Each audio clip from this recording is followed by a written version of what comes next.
Does he have anyone around him that is good around Trump? Yes, but nobody that you'll see. Not. And I know you asked me about in another comment, RFK Jr. Do I think he's on the right side of things? No, not at all. I don't think the Kennedy family has been on the right side of things.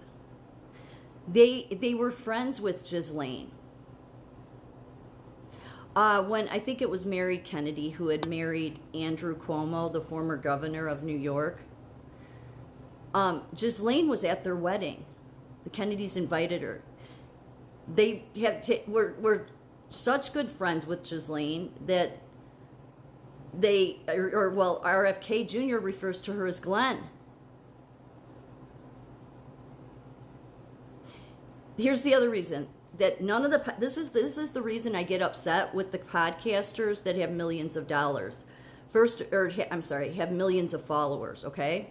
Because everything I've been saying, they could have looked up and said. They don't, because they are influencers. And they have influenced the public to accept that RFK Jr. is this, man that's all about health. Okay, whatever. They have pushed it.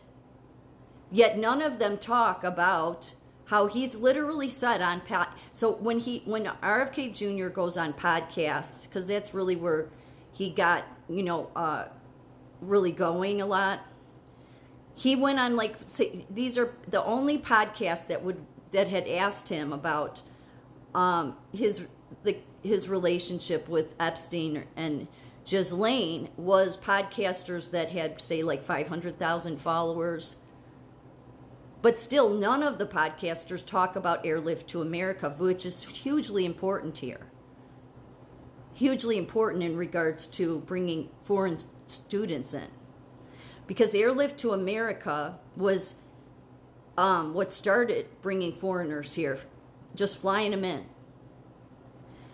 And so Kenya went to the State Department. This was back when JFK was a congressman.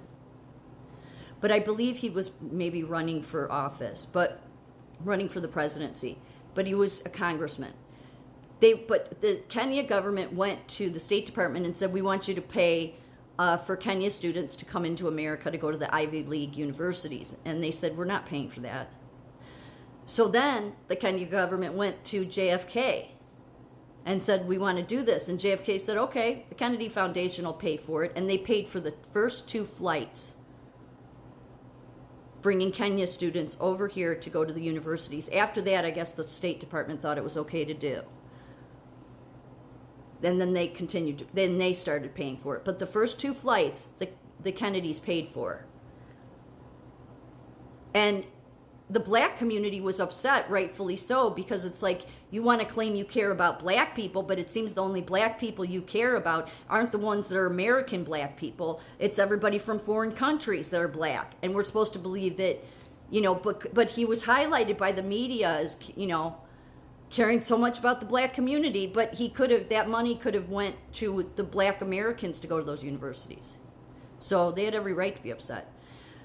But what's more key here is that the second flight that came in, which the Kennedys paid for the first 2 flights coming from Kenya, the second flight had Barack Obama's dad on it. Why haven't any of your podcasters told you that? They can't look that up. This isn't hidden information. The Kennedy Library, it highlights this Airlift to America thing. It's literally, had they not paid for those first 2 flights, well, we may never have had to deal with Barack Obama at all. Because his dad came here because of the second flight, then went on to meet Ann Dunham, and the rest is history. So why don't any of the podcasters nor the mainstream media bring that up? No, instead they raised RFK Jr. up to this nauseating degree because they wanted to influence people so that then when these people that were never on Trump's side but got on his side, like at the last 3 months of the campaign, that Trump would say, well, I guess everybody wants these people because then everybody cheers, yeah, RFK Jr. And it's like, that's why I say stop doing that. Because Trump listens to the people. But I think there's more going on. I mean, I think there's more going on in why Trump put them in, too. It's to catch them. So what pisses me off is, why do the podcasters give Kennedy a pass when it comes to Epstein, but everybody wants to go after Trump, when Trump was literally the person that took the bastard off the street? But no, they continue to want to try to find a way.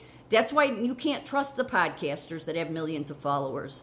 And even ones, I would say, you know, maybe some of the ones that are lower, like have 500,000, they just maybe don't do their research well enough, or put dots together well enough.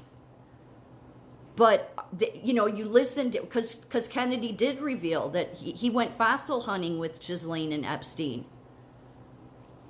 However, I mean, he said Epstein stayed in the car. Now, he said this is going back to the 80s. Come on, like still. Look, you know, everybody knows that everybody knew about Epstein, right? Everybody knew. Why didn't the Kennedys tell you? No, instead, Kennedys were inviting Ghislaine to the wedding of Andrew Cuomo and Mary Kennedy. I think it was Mary Kennedy. RFK Jr. said that he was on 2 flights, and he said one was going from New York to Florida, and then I forget where the other one was. I mean, he was never on a flight going to the island, but I'm just saying, he went fossil hunting with it. He had several interactions, but he claims it was all before he was caught in 2008 for the pedophile stuff. Okay. But again, then tie back the whole thing with the Airlift to America. Because the problem with Airlift to America, and the reason they wanted to bring the Kenya students into the Ivy Leagues, is because then they would graduate and they would go back to their countries and then get into government, and then it's like a shadowy government in that country that then works with the shadowy government in our country. You see what I'm saying?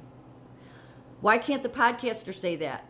You want people like, that's why people like me that question these things and say things. I'm shadow banned. I'm shadow banned on X. I'm shadow banned everywhere. Because these are simple, common sense questions that nobody asks. So all those podcasters, I mean, I'm talking about your right-wing podcasters. All of them could have asked these same questions or say these same things to people. They don't. Instead, they highlighted RFK Jr. They highlighted Elon Musk, even though Trump literally said at the Alaska rally that Elon Musk is nothing but a bullshit artist, even though Trump literally posted that RFK Jr. is the stupidest of all the Kennedys. And he said he's more radical left than Biden. He posted about it. But everybody continues to get played by the media, which is why I'm trying to say just stop getting on board with these people have an agenda, especially if they have millions of followers. That's not just organic.